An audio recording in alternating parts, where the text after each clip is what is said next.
Now, a big change of tone, and let's move on to the devastation in Indonesia. And as new areas are reached, it seems hard to believe the number of dead from Friday's earthquake and tsunami will remain at 1,300. That is the latest estimate. Outside the low-lying city of Palu, which suffered some of the worst effects of the tsunami's mud and flood, is the suburb of Balaroa.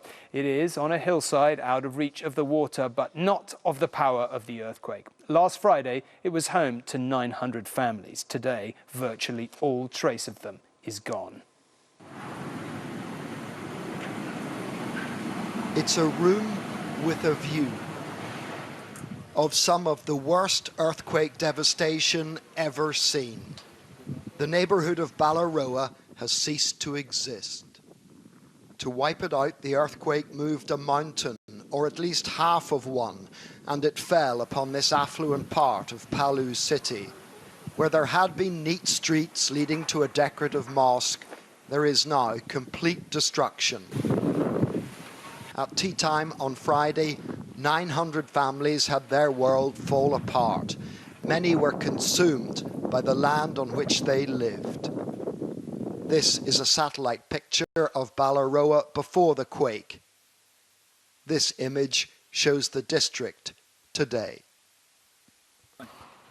It's scenes like this that persuade the powers that be to issue the statement, the death toll is likely to rise. My sense of smell tells me it certainly will. What's happened to this neighborhood is one of the main reasons that the Indonesian government is predicting the death toll from this double dose of natural disasters will run into thousands. Henragia and a relative have come here to look for his wife, but he holds out no great hope of ever seeing her again, dead or alive. After the first tremor, I told her to get our two children out of the house, he said. Then the second tremor happened, and she was literally swallowed by the earth right before my eyes.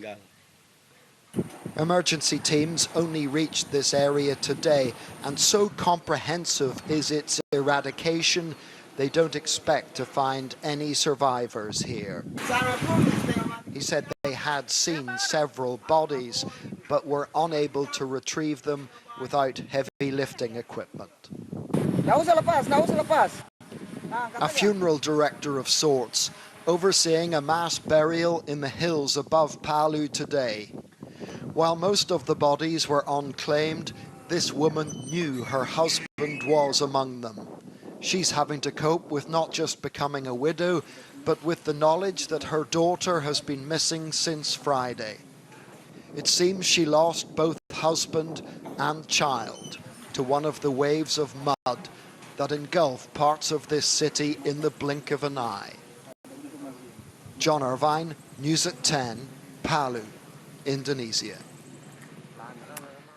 Some aid is now reaching Palu. More is on the way. An RAF transport plane is leaving for Indonesia tonight. But getting help to outlying areas is nigh on impossible. People in those places who've survived both earthquake and tsunami are afraid they are not going to survive the aftermath without clean water and food.